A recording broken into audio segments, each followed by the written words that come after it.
Bus reception చూస్తే భయంకరంగా ఉంది. తిరిగి వెళ్ళిపోతామంటే కొడతారనిపిస్తోంది. ఈ జనంలో వద్దమ్మా.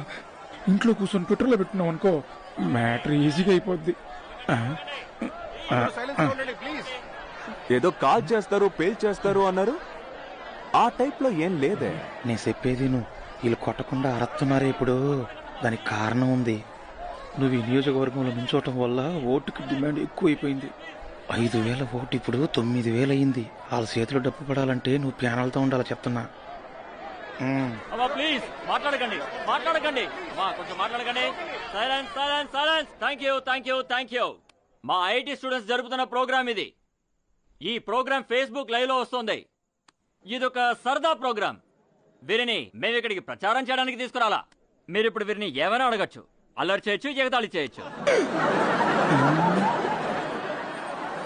రాజకీయాలకి తమరు న్యూ అడ్మిషన్ కదా, ర్యాగింగ్కి వెళుతున్నారు తమరిని. సార్ కిలో ఎంతో తెలుసా టమాటా? సార్ ఉప్పు కిలో ఎంతో చెప్పండి. మీరు ఉప్పు వేస్తున్నారా? నవ్వుతారండి బాబా, మరి టమాటా?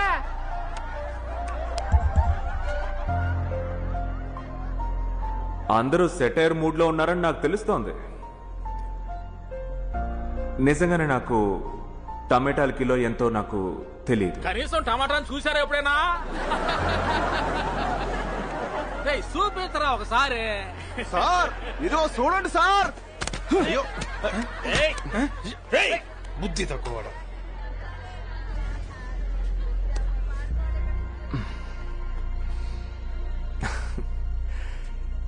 ఈ టమాటాల గురించి ఒక ఇంట్రెస్టింగ్ క్రైమ్ స్టోరీ చెప్పనా? ప్రపంచంలోని 7 దేశాల్లో మన ఊళ్ళో పండిన టమాటాలతో చేసిన టొమాటో సాస్ని ఇష్టపడి తింటున్నారు. ప్రపంచ మార్కెట్లో డిమాండ్ ఉన్నది కూడా మన టమాటాలకే. కానీ అందులో ఒక మర్మం ఉంది. ఈ టమాటాలు పండించే రైతుల చావులు ఇంకా కొనసాగుతూనే ఉన్నాయి. ఎందుకో చెప్పనా? ఇక్కడ పండే టమాటాల్లో 4లో 1 వంతు కావాలనే కుళ్ళబెట్టి చెత్త కుప్పలో పడేస్తున్నారు. ఇప్పుడు ఉదాహరణకి ఇతని దగ్గర 50 కిలోలు, ఇతని దగ్గర 50 కిలోలు టమాటాలు ఉన్నాయి అనుకుందాం. డిమాండ్ ఉన్నప్పటికీ వీళ్లలో ఒక్కరి దగ్గరే నేను కొంటాను. ఇంకొకరి దగ్గర ఉన్న టమాటాలు నాకు అవసరం ఉన్నా కొనను. టమాటాల ఆయుర్దాయం 2 రోజులు. ఇందులో ఎవరి టమాటాలు కుళ్ళిపోతాయో తెలియక రైతులిద్దరూ భయంతో వణికిపోతూ ఉంటారు. ఇప్పుడు టమాటా సాస్ కంపెనీ వాడు చెప్పిందే రేటు. 40 రూపాయల టమాటాల్ని కేవలం 6 రూపాయలకే కొనుక్కుపోతాడు. అప్పుడు కూడా ఒక్కడి దగ్గరే కొంటాడు. ఇంకొకటి శ్రమంతా కుళ్ళి చెత్త కుప్ప పాలవుతుంది. ఎక్కడో ఉన్న ఓ తెల్లవాడి కుటుంబం టొమాటో సాస్ నంచుకొని తింటుంటే ఇక్కడున్న మన రైతు కుటుంబం ఆత్మహత్య చేసుకుంటోంది.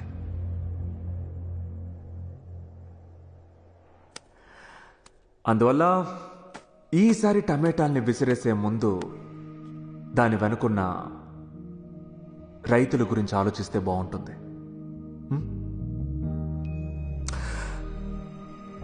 ఏంటి అందరూ సైలెంట్ అయ్యారు? నన్ను ఎగతాలు చేయాలనుకుంటే చేయొచ్చు. సార్ నాదో డౌట్. అడగండి. ఎలసన్ అంటే జాలీగా ఓటేస్తాం మేము. ఒక్కోసారి డబ్బు తీసుకొని ఓటేస్తాం. కానీ తమరు ఒక ఓటు కోసం ఎందుకంత పట్టుబడుతున్నారు? పార్టీ ఎన్పి అనే ఓ చట్టాన్ని కనిపెట్టారు. స్టే కూడా అడిగారు. మీ పని చెడగొట్టుకున్నారు. ఎందుకు ఇదంతా? మీకు ఉన్న నిజాన్ని చెప్పనా? మేము రామేశ్వరంలో ఉన్న ప్రవాసాంధ్రులం. ఒడ్డున పేదరికానికి, సముద్రంలో శ్రీలంక సైన్యానికి భయపడి జీవించే వందలాది మత్స్యకారుల కుటుంబాల్లో మాది ఓ కుటుంబం. చేపల వేటకు వెళ్తే ప్రాణానికి గ్యారంటీ లేదు. చనిపోయిన వాళ్ల కుటుంబాల కోసం పోరాడి పోరాడి మనసులు విసిగిపోయాయి. పిల్లలతో సహా అందరూ పస్తులే. అప్పుడు ఒక ఎలక్షన్ వచ్చింది. పోటీ చేసే 2 క్యాండిడేట్స్ మీద నమ్మకం లేదు. ఓటేయకుండా వేటకు వెళ్ళిపోయారు. వెంట మా మామయ్య కూడా వెళ్లారు. సముద్రంలోకి వెళ్ళాక వాళ్లకు ఆలోచన వచ్చింది. ఈ రాజకీయ నాయకులకి 5 ఏళ్లు ఉంటుంది పవర్. కానీ ప్రజలకి మాత్రం ఒక్కరోజే పవర్. అటువంటి రోజు కూడా పొట్టకుటి కోసం వచ్చామే అనుకుని వెనక్కి వెళ్ళిపోదాం అనుకున్నారు. అప్పుడే పక్క దేశపు సైనికులు ఈ అమాయక మత్స్యకారులపై కాల్పులు మొదలెట్టారు. అందులో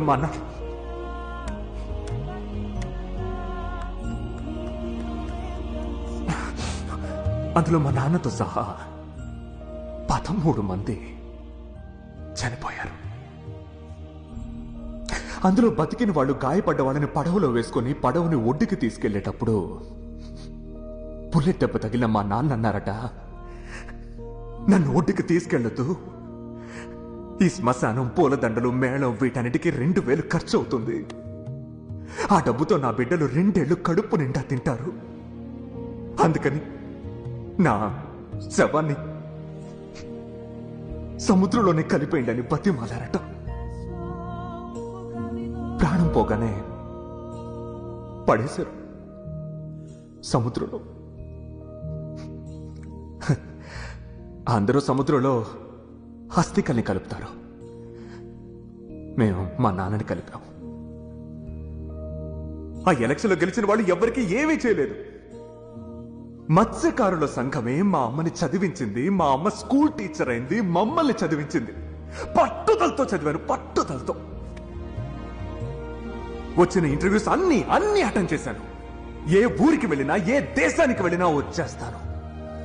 ఎలక్షన్కి ఇందాకెవరో అడిగారు కదా, ఉప్పు వేసుకుని అన్నం తింటావని నీ తల్లి మత్స్యకారునిరా, ఉప్పు గాలిని శ్వాసించిన వాణిరా.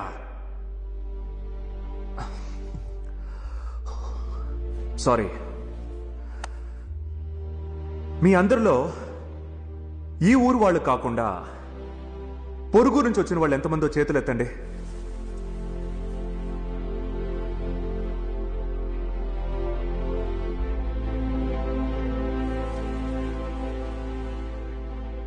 మీ సొంత ఊరికి వెళ్ళాలని ఎంతమంది అనుకుంటున్నారు?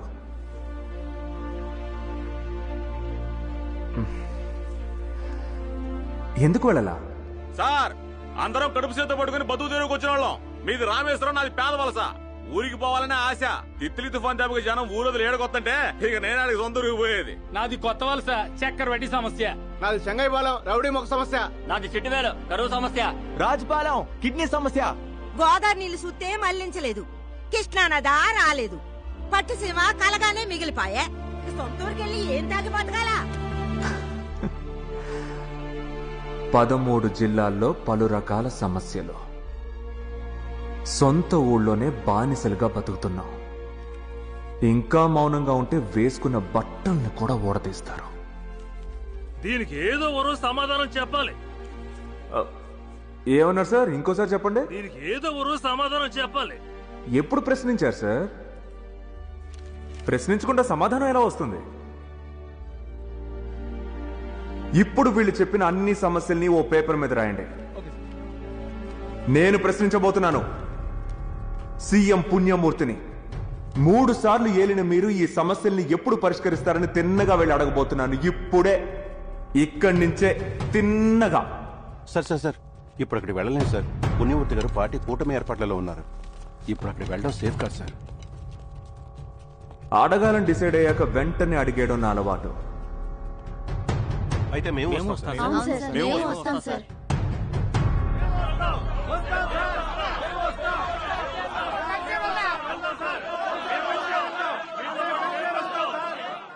ప్రశ్నిస్తే సమస్య అవుతుంది. అదే ముఖాముఖి అందరం ప్రశ్నిస్తే ఆ సమస్య తీవ్రం అవుతుంది. సో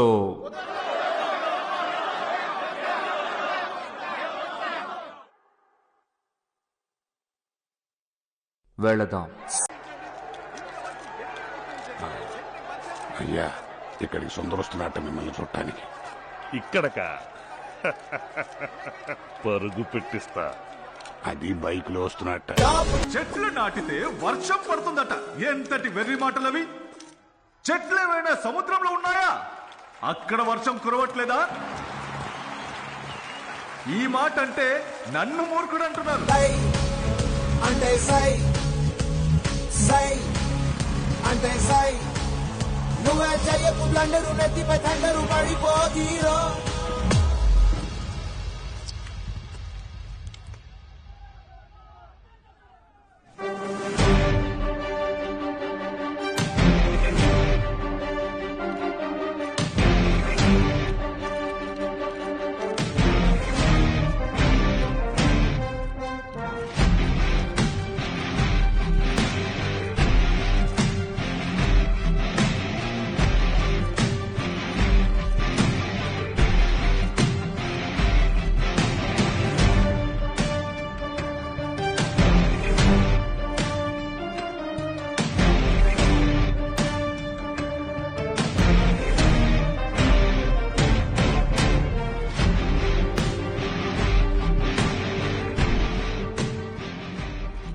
ఏంటి నా పార్టీలో చేరడానికి వచ్చావా లేదా ఊరొదిలిపోతున్నానని చెప్పడానికి వచ్చావా? రెండు కాదు, ప్రశ్నించడానికి వచ్చాను. నా సభకే వచ్చి నన్నే ప్రశ్నిస్తానని చెప్తున్నావు. చూసావా నా గుంపుని? చిన్నగా ఒక్క మాట కూడా అక్కర్లేదు, కళ్ళతో సైగ చేస్తే చాలు నిన్నిక్కడే ముక్కలు ముక్కలుగా చేస్తారు.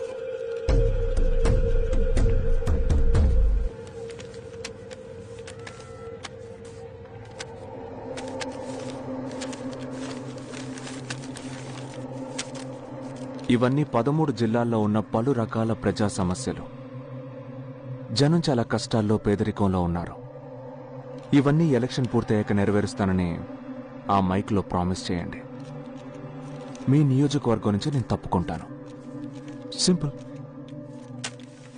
భయంగా ఉంటే భయంగా ఉందని చెప్పి పారిపో. స్కూల్ పిల్లలకు మళ్ళీ లెటర్ వేసుకొచ్చావు. తెలుగు చదువుకోవడం పనికొచ్చిందయ్యా రెడ్డి.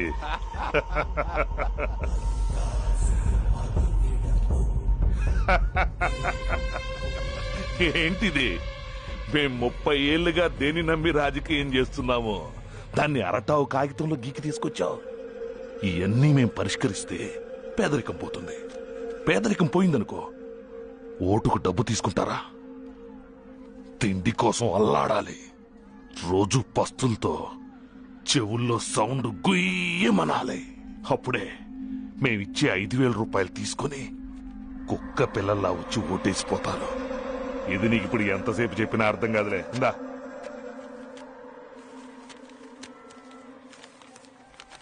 లేదు, మీరు తప్పుగా అర్థం చేసుకున్నారు.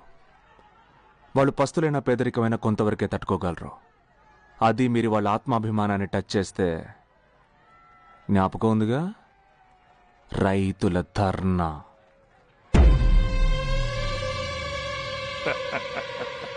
చూడమ్మా, ముఖ్యమైనవి తెలుగునాట 2 పార్టీలే.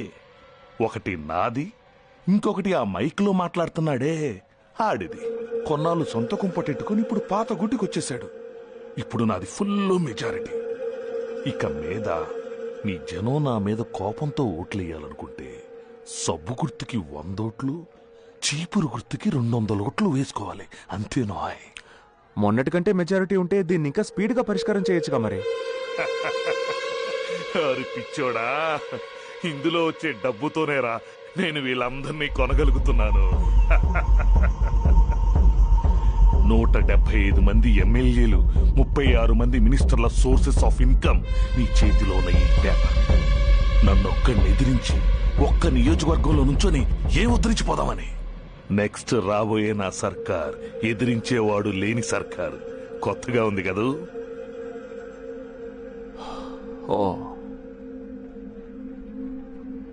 ఓహో, ఇప్పుడు తెలిసింది. మీరేమీ రాజకీయ యంత్రం కాదు, ఆ యంత్రానికున్న ఓ చిన్న చక్రమే అని. ఇప్పుడు మార్చాల్సింది ఆ ఒక్క చక్రాన్ని కాదు, మొత్తం మిషన్ని. మీ ఏరియాలో మిమ్మల్ని ఎదిరించి నిలబడదామని మాత్రమే అనుకున్నాను. ఇప్పుడు చెప్తున్నాను, మీ ఏరియాలో మాత్రమే కాదు, 175 నియోజకవర్గాల్లోనూ నా వాళ్ళు నుంచుంటారు. నోరు జారే గారు. ఓ, నీ దగ్గర అంత డబ్బుందా?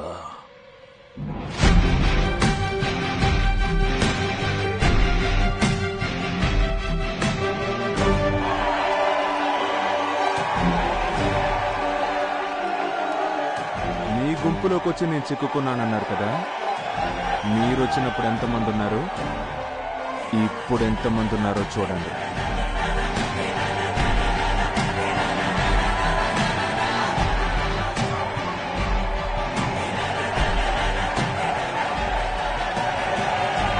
విన్నారా? సౌండ్ విన్నారా?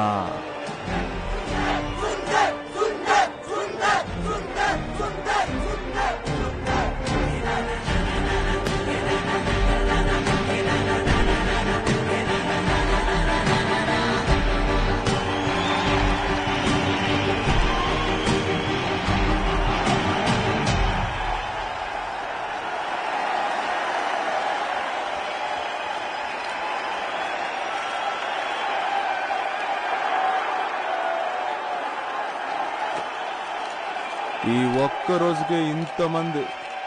రెండు సార్, ఒక్కడు గుంపుగా మారడం, గుంపు ఒక్కడుగా మారడం ఈ మధ్య ఒక్క రోజులో జరుగుతోంది.